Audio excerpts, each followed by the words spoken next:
नमस्कार, स्वागत आप सभी का लोकसभा टीवी में। मैं हूं अनुराग पुनेठा आपके साथ और आज हम लोकमंच में चर्चा करेंगे भारत अमेरिकी संबंधों के नए दौर की। अगले 4 साल में ये संबंध किस दिशा में जाएंगे और वैश्विक परिदृश्य में यानी कि पूरे उस दिशा से अगर देखा जाए तो फिर इन संबंधों के नए आयाम, फिर मायने क्या होंगे और भारत कहाँ पर खड़ा दिखाई देता है। इसी पर करेंगे चर्चा 3 खास मेहमानों के साथ जो कि हमारे साथ जुड़े हुए हैं।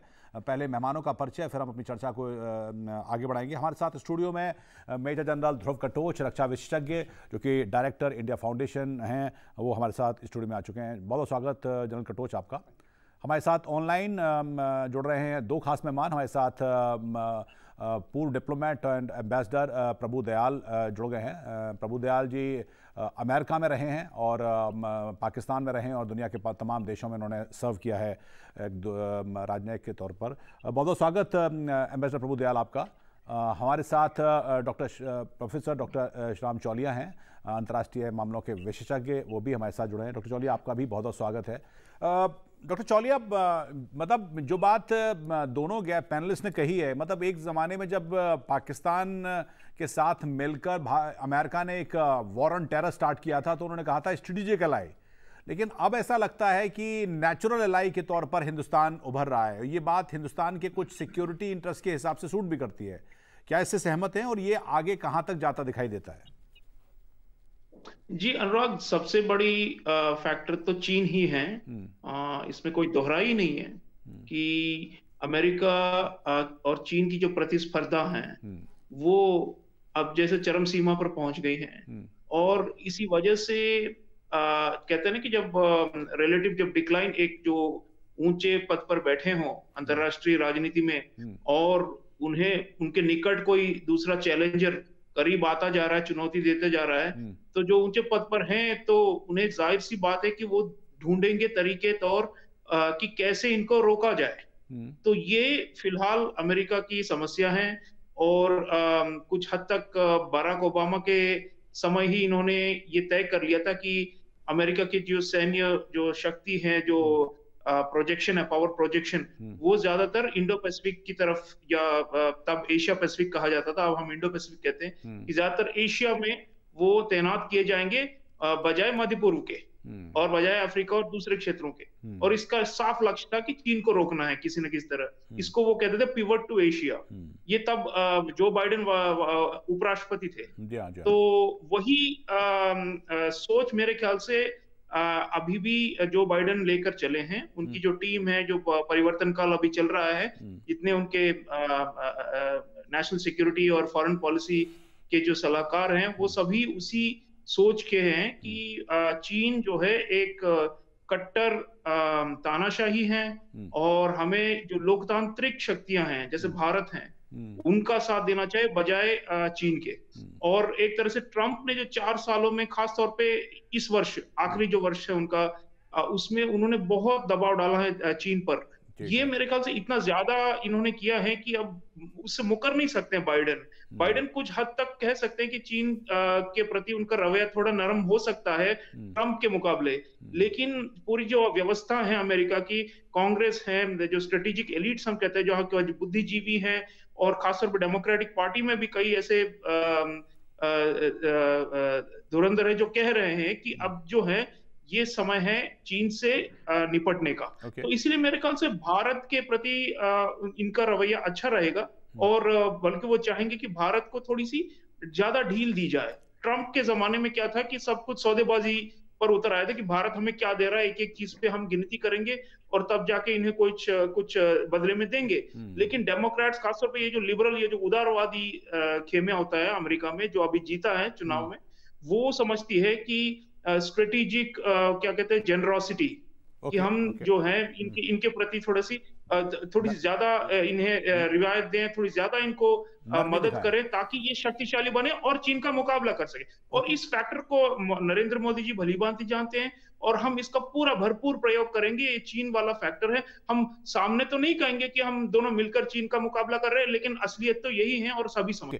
ब्रेक में जाने से पहले डॉक्टर चौलिया आपसे भी, मतलब मैं उसको थोड़ा इकोनॉमिक टर्म्स में पूछ रहा हूं कि ईरान की बात की तो जब ये हुआ कि चाबार पोर्ट को बनाने के बाद सेंट्रल एशिया तक भारत अपनी पहुंच बनाना चाहता है और वो थ्रू अफगानिस्तान जाएगा, तो $400 बिलियन का एक खबर आई कि चाइना इन्वेस्ट करना चाहता है ईरान में। चाइना इन्वेस्ट कर रहा है पाकिस्तान में CPEC में, वो तकरीबन 80-90 अरब डॉलर का करीब बिलियन डॉलर का वो प्रोजेक्ट है। अफगानिस्तान में भी वो कर रहा है। तो वो उतना मैच तो हिंदुस्तान कर नहीं सकता, और अमेरिका की स्थिति है कि वो निकलना चाहता है, बने रहेगा क्या रहेगा। तो ये इस जगह को आप आने वाले समय में और जो बाइडेन के टर्म में आप कैसे देखते हो? ये अनुराग, ईरान और चीन में जो समझौता हुआ है, ये जो कह रहे हैं कि एनर्जी सिक्योरिटी के लिए हैं, और चाबहार में भी वो स्टेक्स ले लेंगे चाइनीज, ये सब ईरान की मजबूरी की वजह से हुआ, क्योंकि ट्रंप सरकार ने बहुत ही कड़ा पॉलिसी अपनाया था, वो मैक्सिमम प्रेशर कहते थे। राइट। तो इसकी वजह से सैंक्शन, आर्थिक प्रतिबंध लगे हुए थे, और ईरान लाचार बन गया था। तो लेकिन आपको याद होगा जब ओबामा की सरकार थी और जो बाइडेन थे तब उपराष्ट्रपति, तब इन्होंने ईरान के साथ समझौता किया था। जी हाँ। और तब ईरान और चीन के बीच रिश्ते तो होते ही, रिश्ते तो हर दो देशों के बीच होते हैं, लेकिन इतने नजदीकी और गहरे नहीं थे जो पिछले 4 सालों में बन गए हैं। क्योंकि देखिए, एक तो होता है निवेश, वो तो ठीक है, चीन करता है, चीन के पास रकम बहुत ज्यादा, अमेरिका से भी ज्यादा है देने के लिए। लेकिन दूसरा होता है कि पूरी जो ग्लोबल फाइनेंशियल सिस्टम है, उसमें अभी भी अमेरिका का हाथ भारी है। डॉलर जो होता है, देखिए डॉलर, ईरान को डॉलर सिस्टम से ही निकाल डाला गया था। ताकि इसका मतलब यह है कि यूरोपीय भी नहीं निवेश कर सकते वहां पर, हम भी नहीं कर सकते, किसी को भी करने नहीं इजाजत को दे नहीं रहते अमेरिकन। तो अब जो है, अगर ये उठ जाता है और थोड़ा नॉर्मलाइजेशन बन जाता है, जैसे जनरल कटोच कह रहे हैं, ईरान और अमेरिका के बीच, तो मुझे नहीं लगता कि चीन, ईरान भी देखिए एक क्या कहते हैं, प्रैग्मेटिक है, व्यावहारिक, मतलब बिल्कुल अपने हितों के बारे में सोचते हैं। और अगर कुछ हद तक पश्चिमी देश राहत देने लग जाए उनसे, तो मुझे नहीं लगता कि चीन और ईरान का उतना ज्यादा, क्योंकि भूगोलिक, भू राजनीति के हिसाब से देख लीजिए कि ईरान का मेन इंटरेस्ट है कि मिडिल ईस्ट में वो बड़ा शक्ति बनकर रहे, और ईरान का है कि तेल अपना बेचते रहे हर किसी को। तो चीन कोई खास मददगार नहीं हो सकता है।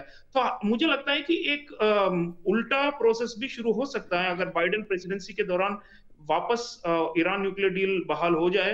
तो चीन का जो ये जो साया है, जो गहराता जा रहा है, मणिपुर पर भी आ रहा है, सेंट्रल एशिया पर भी है, ये कम हो सकता है। और इसका मतलब ये नहीं कि अमेरिका चीन के बराबर का पैसा फेंकेगा मेज पर, वो तो नहीं कर सकता। अमेरिका की बहुत सारी आर्थिक कठिनाइयां हैं, अभी उनकी कोरोना से निपटना है, काफी उनके अंदरूनी मामले हैं, और बाइडेन वो एक बहुत बड़े वैश्विक, जो पहले किरदार निभाने की बात होती थी अमेरिका की, आज के जमाने में असंभव है। लेकिन फिर भी वो कोalitions में विश्वास रखते हैं, बहुपक्षीय कूटनीति में विश्वास रखते हैं। तो हम समझेंगे कि जैसे ईस्ट एशिया में, इंडो पैसिफिक में हम कह रहे हैं कि साथ मिलकर 7-8 देश बनकर क्वाड हो, क्वाड प्लस हो, मिलकर चीन को रोके, इसी तरह चीन और पाकिस्तान को भी पश्चिमी दिशा में हम मात दे सकते हैं, अगर अमेरिका, भारत और साथ साथ ईरान वगैरह सब मिलकर एक जैसे गठबंधन बने। तो यही मेरे ख्याल से आगे जाकर हमारे लिए अच्छा रहेगा कि मल्टीलैटरल, जो हम कहते हैं, बहुपक्षीय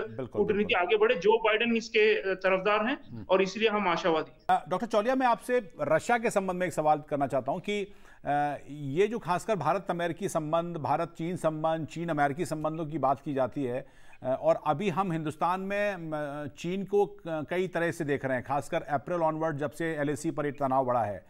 रशिया का रोल आप कैसे देखते हो? रशिया के साथ हमारे संबंध थे, बीच में खबर आई कि रशिया थोड़ा नाराज है हमारे अमेरिका की तरफ, प्रो टिल्ट जो अप्रोच रहा है US का, उसकी वजह से।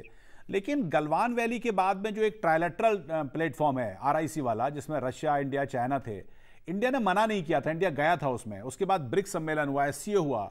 रशिया कहीं ना कहीं एक रोल प्ले कर सकता है या कर रहा है। आप रशिया के रोल को इंडिया के संदर्भ में कैसे देखते हो, जबकि चाइना के साथ हमारे संबंध अच्छे नहीं है और रशिया चाइना संबंध ठीक ठाक है?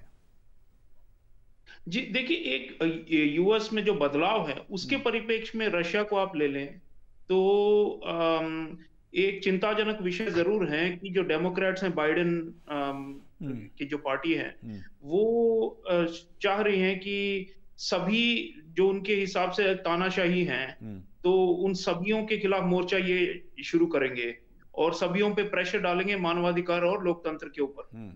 और इसमें चीन ही नहीं, चीन तो हम भी चाहते हैं कि चीन पे सब प्रेशर डालें, लेकिन रूस पर भी ये लोग नजरें लगाए बैठे हैं कुछ ये जो बाइडेन कैंप वाले हैं। तो ये भारत के लिए अच्छा नहीं रहेगा, क्योंकि हम हमेशा चाहेंगे कि एक ही हमारे लिए खतरा है पूरे एशिया, यूरेशिया जो पूरा प्रांत है, इसमें रशिया भी शामिल है, चाइना भी है और हम भी आ जाते हैं।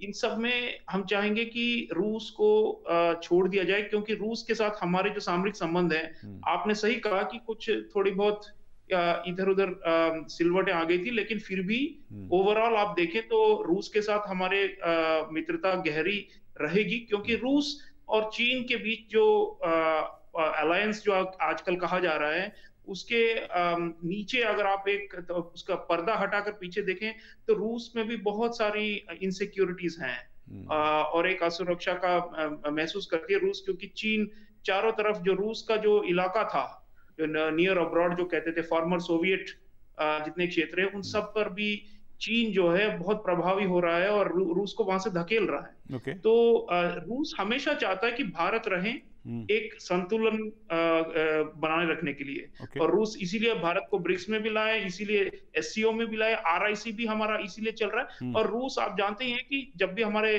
आपसी ये मतभेद या तनाव होते चीन और भारत के बीच में, तो एक कंस्ट्रक्टिव रोल प्ले करता है कि किसी न किसी तरह जंग ना होने दे, लेकिन साथ साथ अगर देखिए बाउंड्री डिस्प्यूट हो या फिर फोर्सेस के अलाइनमेंट वाली बातें हो, या फिर जैसे डोकलाम में भी 2017 में भी रूस ने पर्दे के पीछे एक कंस्ट्रक्टिव रोल प्ले किया था कि उसको डी एस्केलेशन करवाएं।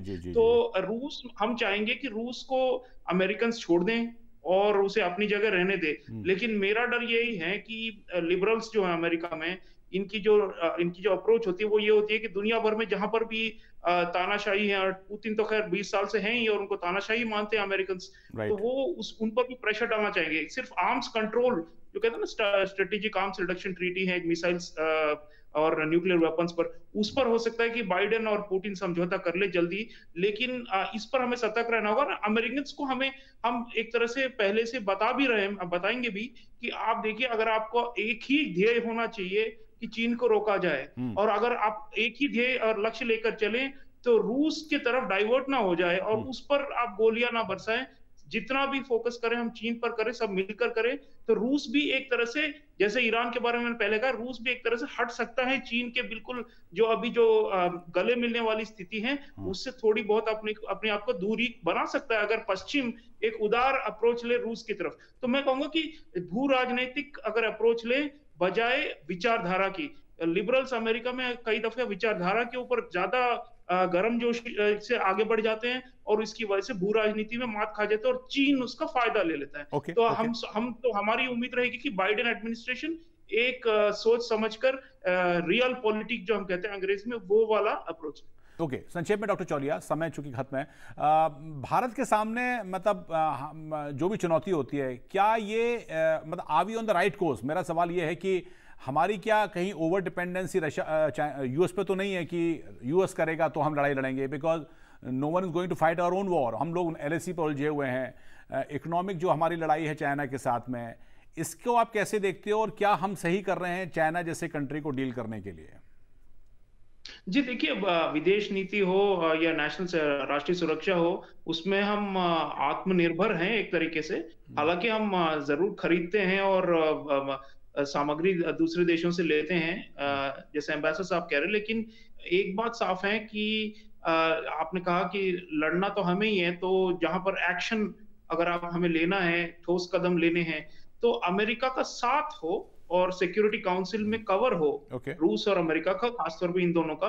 ब्रिटेन और फ्रांस तो साथ रहते ही हैं, चीन ही अकेला है जो हमेशा पाकिस्तान के पक्ष में बोलता है और साजिशें रचता है। तो ये हमें संभालना पड़ेगा। हमारी सिक्योरिटी काउंसिल में मेंबरशिप भी आ रही है, अभी अस्थायी मेंबरशिप 2 साल की शुरू होने वाली है जनवरी से। तो अमेरिका के साथ तालमेल होगी, और अमेरिका के साथ एक और क्षेत्र है जिसमें तालमेल बढ़ सकती है बाइडेन के साथ, वो ये जो दक्षिण एशिया में जो हमारे जो खासतौर पर हिंद महासागर में श्रीलंका है, मालदीव्स हैं, और दक्षिण पूर्वी एशिया में इंडोनेशिया, मलेशिया, इन क्षेत्रों में आप देखिए कुछ पहले एक जमाना था जब हम इनकार करते थे कि मैं रोक रहा हूं हमारे क्योंकि समय बैकयार्ड में मत आओ, लेकिन अब हम अमेरिका के साथ साथ जाना चाह रहे हैं। तो ये एक अच्छी नीति है, मेरे ख्याल से हमें यूएस से इंडिया+1 का जो फॉर्मूला है उस उसको पर आगे करना बढ़ाना पड़ेगा। होगा कि बिल्कुल, तीसरे बिल्कुल, देशों बिल्कुल। में हम दोनों लोग मिलकर कुछ बिल्कुल। करें, ताकि उन देशों का भी फायदा हो जी, और जी, जी, चीन जी, का जी। भी जो खतरा है वो वो कम हो टले। सके।